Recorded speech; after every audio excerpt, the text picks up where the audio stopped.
Jazz Tankay, Artisans Editor at Variety. It is my absolute honor to moderate this panel today and introduce the half-hour series. Today's panel is half hour with CBS All Access and The Good Fight. So it's my honor to introduce Julie McNamara, who's the Executive Vice President and Head of Programming at CBS All Access. Julie oversees the overall programming strategy for the streaming service, including current and future original series acquisitions and working in partnership with content leaders across the Viacom CBS brands, bringing content from internal studios and networks to their service. So, hi, Julie. Hi. And then we have the Golden Globe Award and Emmy Award nominated writing team behind The Good Fight, Robert and Michelle King. Hello. Hi. Robert and Michelle King have been creative collaborators for 20 years and married for over 30 years. In addition to The Good Fight, they've also given us The Good Wife, and they currently serve as the showrunners and exec producers of the hit CBS psychological mystery series Evil, which is coming back for a second season whenever, and exec producers of the upcoming Showtime limited series Your Honor with Bryan Cranston. So, hi. Hello. Hi there. And finally, Aurin Squire, playwright, journalist, and supervising producer for Evil and The Good Fight. His journalist pieces for The New Republic, Talking Points memo, looks at police brutality, Black Lives Matter, and white fragility. So welcome, Aurin. Hey, nice to be here. Thank you for having me. I'm so excited to have you here. And to everybody tuning in, thank you so much. So let's kick off this panel because we've only got 30 minutes with a clip from this season's Good Fight. Luca is worried about you. Should we be? Oh, no. I had this weird dream. Luca said that Trump was president. How'd that go? Oh, my God. He kept calling Nazis very fine people. And he did a Senate campaign for a child molester. And he put children in cages. Why? Immigration policy. And anti-Semitism and racism were on the rise. And where were the Obamas during all this? They had an overall deal at Netflix.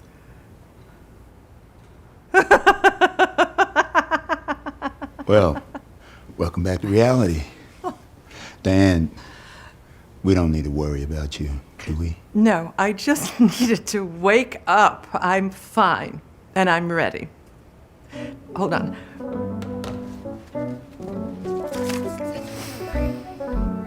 Harriet Tubman. That was a brilliant clip from episode 1 of season 4. So for those of you tuning in who haven't seen it before, seriously seek the series out. But let's just go back because you're in the middle of filming the current season. So how did the pandemic actually impact the season? We were in the midst of shooting episode 8. Aurin, was that yours? Yes, it was. Yeah, Aurin's episode. So sorry. And so we were 4 days into shooting it, so obviously we'd done all the prep. And we saw the writing on the wall. I mean, it was difficult. We closed it down on March 12th, and then Your Honor, which is shooting in New Orleans, we closed down on the 13th. So within 2 days, we shut everything down. Yeah, so Good Fight would have been 10 episodes. We were able to air 7 of them. And fortunately, everyone went home and stayed healthy. And that's really what was important. And 3 of Aurin's scenes from episode 8 were put into episode 7. The Adventures of Julius Cain, that's a Michael Boatman character, were continued up in through episode 7. Wow. So episode 8 was done entirely in quarantine. Well, it just wasn't done. Yeah, it wasn't done, but we edited. If you're talking about episode 7, the editing, that we weren't done with editing on 5, 6, or 7, which we did in quarantine. Wow. Okay, so Julie, this is a question for you. CBS All Access Original Brands is very much a product of your vision. When you came on board 3 years ago, did you have an idea in how you wanted to take the company and how you wanted it to evolve or maybe it was just a mix of both? We started out knowing a couple of things. One was that the library content on the platform and the live content on the platform, like NFL games and Grammys and those kinds of big events, were going to come from CBS. And so what does that brand mean? And, I've always seen that as sort of a big tent brand, very high quality programming. And the other thing we knew is that we were asking people to pay additionally for this streamer, right? To pay a monthly amount. And so we felt that everything we brought forward needed to have a reason for that, a justification for that. The Good Wife, which I also had the pleasure of working on with Robert and Michelle, was already a super premium broadcast show. And so The Good Fight, it's been wonderful to just see it flourish with the same excellence, but also being able to push boundaries in terms of its, politics, its point of view, its language, its authenticity, just taking it to that kind of next level on a premium streamer. And so, in the case of other shows like the Star Trek franchise, for example, some of why that fits in the picture is that it is big tent, but we are, making sure that the world building of that is premium. So those were some of the basic tenets around how we got started. Yeah. And then going back to, those four years ago, The Good Fight, The Good Wife was a huge hit on CBS. Talk about, you were coming off the back of that. What was it, talk about then how the network came to you about creating this show, The Good Fight, for CBS All Access, and that, you were way ahead of the game with this by going on to this new and, I guess, accepted way of business. They were streaming 4 years ago, and now here we are.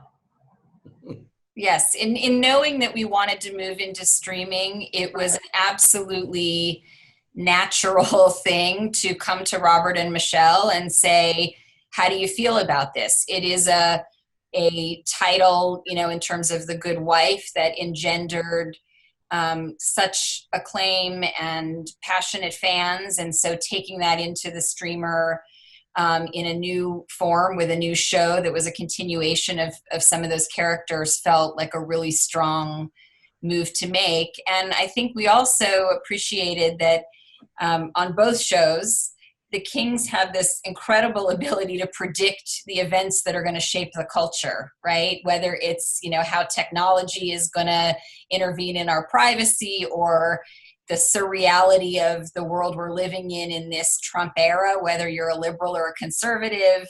I think this season, when people watch, there's this Memo 618 that is about how the powerful and the connected lead different lives in the justice system than the average person. And that clearly is making itself known, in current events on a daily basis. So it just was a very natural thing to come to them and hope that they would be a part of launching this premium environment. Yeah. On the subject of the writing, Aurin, your writing reflects, police brutality, racial issues. How important is that? And I think this is one thing where we can praise the Kings, is that you've always had diversity in your rooms long before, it's suddenly like, okay, we need to check our rooms and make sure we're diverse. You've always been ahead of the game. But yeah, so Aurin, talk about how important it is to have showrunners like the Kings that allow you to tell stories that you want to tell. I think it's crucial to have the Kings, who not only bring together a bunch of writers of different backgrounds and ethnicities and cultures, but also different viewpoints within that. And it's refreshing because in some of the other rooms I've been in before TV, when I'm talking about when I was a reporter, I was the person representing the Black view. And I'm fine doing that. I can do that all day and all night. I went to mostly white schools. I can carry the ambassador flag. But when you represent the Black people as this, fictitious monolith, you can't really get into the nuances and the gray areas of what's going on in culture. So what I love about The Good Fight and Evil and The Good Wife is that we're able to explore those gray areas, because that's where I write from. I remember someone approaching me with a project that was about, this was several years ago, about the Gen of Six. And I kind of paused for a second and I said, I don't know what I would say about that, because the white people are clearly wrong. The Black people are the victims. I don't know where my gray area is in this, besides it becoming a lecture. And I don't write fictional things to be a lecture. I write my essays to be lectures. When we're delving into stuff that's fiction, I want to be as challenged as the characters. And I want my viewpoint as conflicted and challenged and to get worked out as the people I'm seeing. Otherwise, it's not as interesting to me as a viewer, but also as the person writing it. So it's really crucial to have the Kings who are not only creative, but continually curious about what's going on in the world and exploring those nuances and gray areas. Yeah. This is for you, Robert and Michelle, but talk about the importance of having that diversity in that room, telling the stories that you do, and why it was so important to have that there rather than just have an all white room. Well, you don't want an all anything room, particularly not an all white room, but you also don't want an all left wing room or any particular political point of view, because you'd end up with a very dull show. I mean, for example, on The Good Wife, there were some people that felt strongly one way about the Second Amendment and others that felt differently. And it's that kind of conflict and discussion that brings forth an interesting episode. And to speak to Aurin's point about you don't want one person in the writer's room having to be an ambassador for a point of view, you don't want a character who has to be an ambassador for a point of view either, which is what's fortunate about The Good Fight. We've got, I think, 8 regular characters. 5 of them are African American. Hopefully the audience loves all the characters and they disagree with one another. So, that's when it gets interesting as far as I'm concerned. And I'll take an example from the writer's room that Aurin last season had an episode where Diane and Liz, where Liz is played by Audra McDonald, are tempted into manipulating the voting machines. And the writer's room was talking about this, and we all realized, look, both Diane and Liz would be arguing against this because, that's very much against the democracy and whatever. And Aurin, I don't know if you remember, you were on the speakerphone with us. I think you were on the West Coast with one of your plays. And Aurin made this amazing speech about if manipulating the voting machines would adjust for the ways African Americans were excluded from the polls, that he'd be for that, or you were arguing you'd be for that amount. So then we had this great speech that was basically taken from your mouth, where Audra's character, Liz, was arguing, I have to take a moment to think about this, because there's a great argument here to be made that one should adjust for the biases in the system and not go any further than that. And it was it made it much richer, because otherwise it was going to be a very liberal screed against democracy, democracy, democracy, and it became much more diverse and more interesting. Yeah. And another thing that, you've always been ahead of, and Julie touched on it, not just, in the creative process, but also in the storyline, where, we'll see storylines on Epstein, voter suppression, things to do with Trump. You're always ahead of the game. Like, what is the secret to your writer's room that, by the time an episode airs, it's suddenly like eerie, because this is what we're actually watching in the news right now? Well, one secret is to hire brilliant writers who are news junkies and are constantly reading everything, listening to everything. And the first hour of the morning is typically spent discussing what everyone's been thinking about. And writers with a sense of humor, because, Aurin, don't you think I'm trying to think who doesn't have a sense of humor. We should out them right here. But no, everybody has, which allows for arguments not to end with bloodshed too. But Aurin, what do you think? Well, as you said, it's writers who also come from large families who had siblings who are used to taking a punch and like counter punching without it becoming a bloodbath or taking it personally. And I grew up in a very rowdy family where people argued a lot. And, you know, my mom was super, super Christian. My dad was super, super atheist. And they were Republican on and off. So they had these intersecting arguments that went on throughout my childhood where it was like, oh, this is interesting, and you could join in. And I feel like probably a lot of us come from combative backgrounds with argumentative parents. Let's talk about, we're talking about humor. The one thing that's so great about your cast is you've got Christine Baranski, Delroy Lindo, Audra McDonald, and Hugh Dancy, who's a great addition to the cast. This incredibly group of talented people who can dance between comedy and drama. Talk about your casting process and what you look for. Well, I think you hit it exactly. One looks for great actors that can also do comedy. And truly every one of them has that skill. And we have a spectacular casting director in Mark Sachs in New York who sees every play on and off Broadway and knows what everyone's doing. And that's been a huge asset. I think the other thing is writing against the type they usually play. So if Michael J. Fox is usually treated as humanitarian of the century, and so Michelle's idea was make him an asshole, make him a bastard. And so I think it allows actors who normally aren't, Nathan Lane is usually played as like this electric head of too many thoughts and too many actions at the same time. So we made him an accountant, just bring him down, because those comedy instincts don't go away even when they're playing within a character. So Julie, in terms of projects, I mean, some people would have shied away from this, and you embraced The Good Fight and The Good Wife. Is there anything that you would stay away from project-wise? And if so, why would you stay away from those? No, I don't think there's anything there that I would stay away from. I think that, in terms of CBS All Access specifically, I think sophisticated streaming audiences now, they're really used to looking through a range of content and selecting what feels right for them. And it's really not for us to do that for them. And they should have it available to them. And then if something is up your alley, great. And if it's not, that's fine too. I think that's evolved from when there were just 4 networks.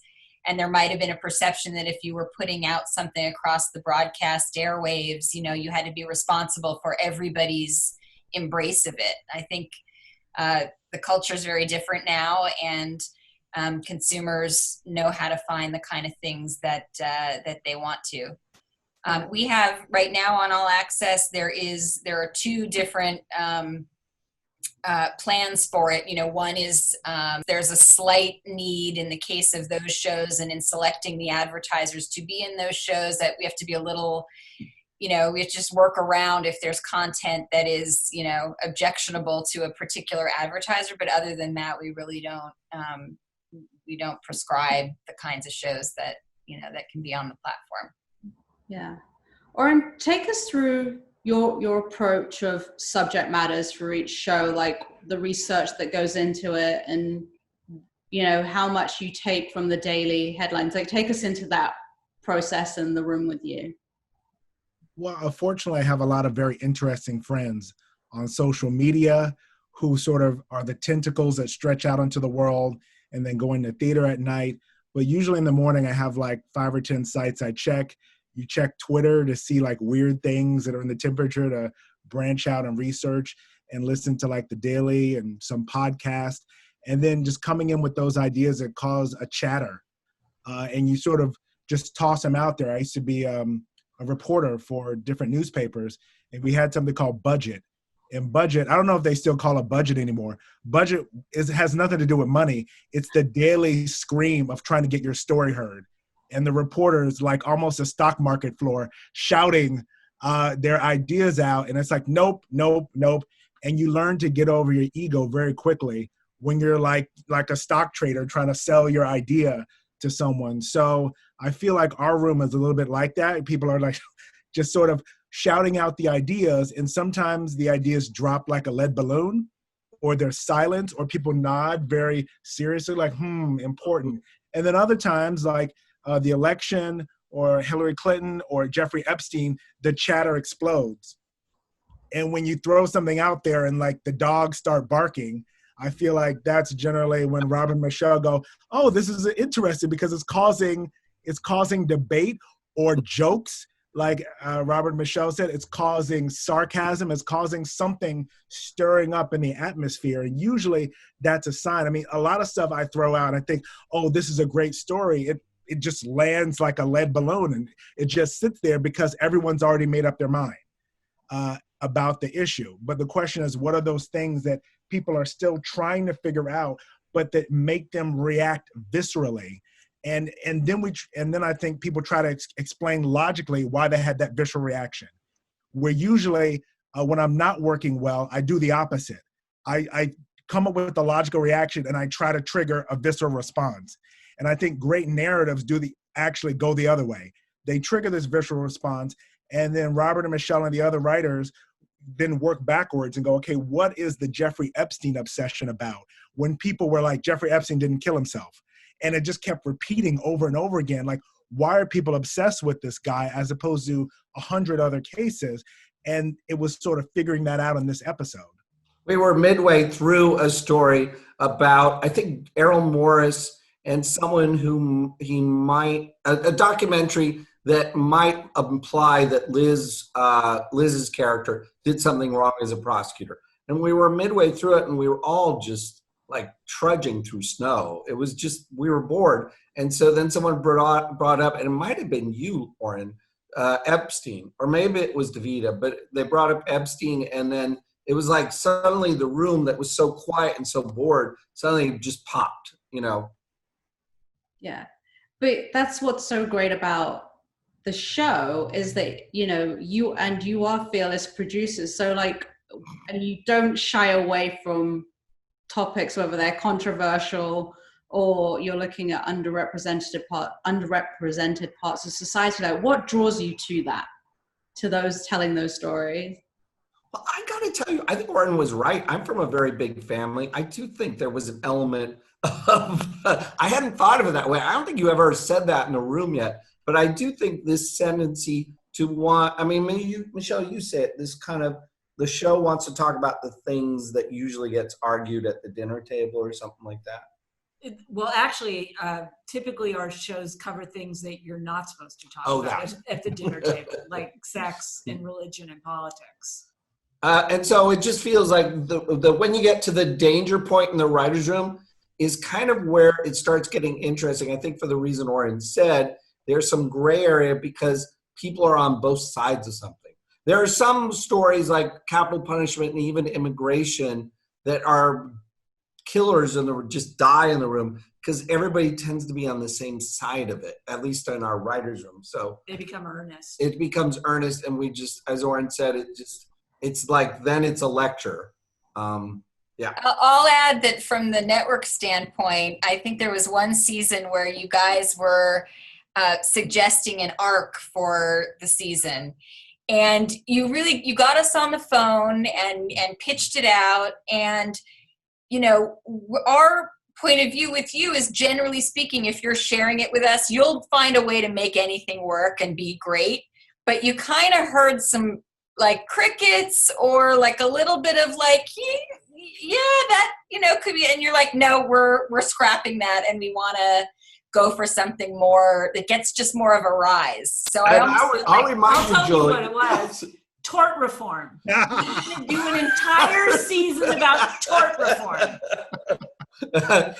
You were so right to suggest we perhaps need to look at it. We're so glad you didn't go, oh my God, we've always wanted a series about tort reform.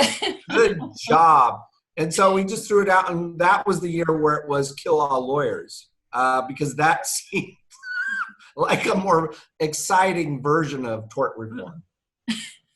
So we're talking, assuming people have seen the series, and there are some who haven't. So how would you describe The Good Fight to people who haven't seen it? Let's start with you, Julie, and then we'll go around. It's challenging because this show for me is like, it's my guilty pleasure. It's my catharsis in the world that I live in right now. So, you can describe it on one level as a show that is set in a law firm and hijinks ensue in all different directions. But the richness of the characters, and fundamentally Christine Baranski's character is in an African-American based and generated law firm. And nothing that one would expect about how issues of race and other issues of importance are dealt with is cliched or predictable, or, as they were talking about earlier, the idea that there is within any group one point of view reflected that is speaking writ large. It's so intimate and personal, and just captures for me sort of the zeitgeist, the emotions of the time that we're living in. It's hard. I love it so much personally that it's hard for me to be objective and say, it's about characters in a law firm, because it's such an incredible tapestry. So that's how I would make an effort at it. What about you, Aurin? I think it's a surreal version of America as a law firm. And so it's not only race, people bring in stuff to the shores, people go out with things, but it's also what I love in The Good Fight is you see the different class stratifications of the mailroom, the clerks, the people who are associates, the people who are partners and senior partners, as sort of a class structure of America and what's going on. You see how one thing ripples through these different intersecting prisms, and it's never, as Robert and Michelle say, just dull and boring. There's always a sense of humor, because Americans, no matter what, we have a great sense of humor in the middle of stuff. We always manage to find the joke or the yuck on as a Titanic sinking or rising again. We'll see how this goes. So tune in for that if you want to see. Robert and Michelle. I would not dream of going beyond what Aurin and Julie said to describe the show, except that Dan Lawson's clothes make it look really fabulous. And I think I'd only say it's a comedy drama about trying to psychologically adjust to this very odd time where the guardrails are down. But Orange is probably the best. So we have a question from the audience. We have a few questions from the audience, but so as far as, are there any specific storylines that you've been exploring that have been changed due to current events?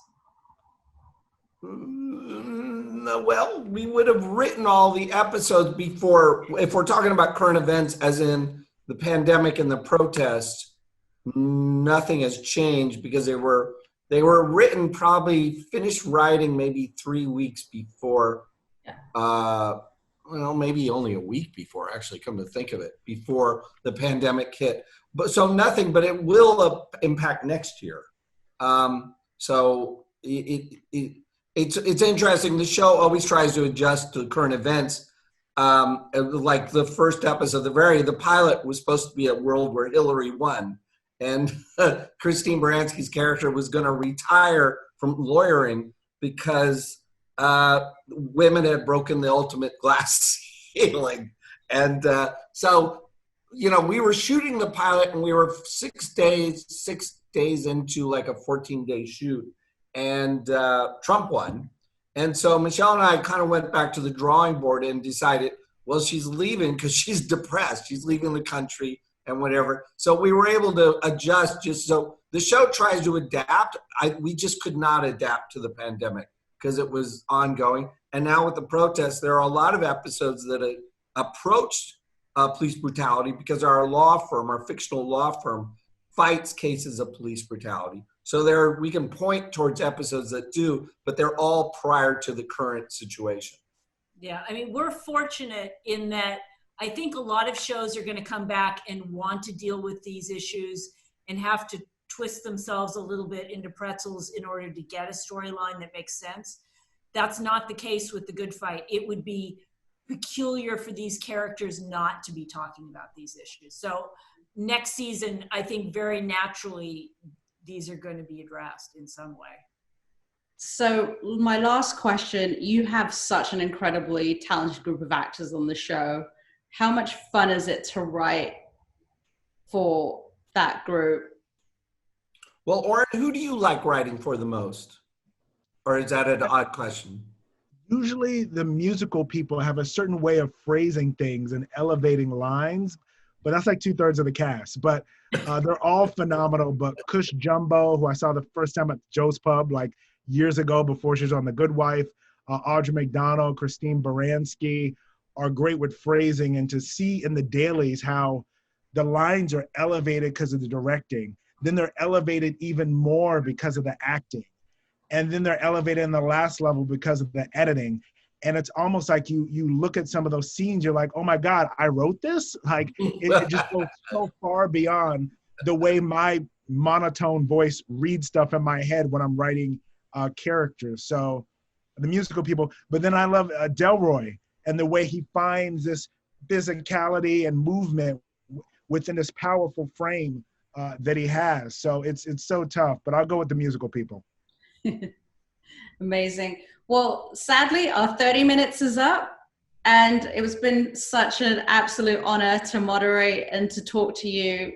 Julie, thank you so much. Aurin, thank you so much.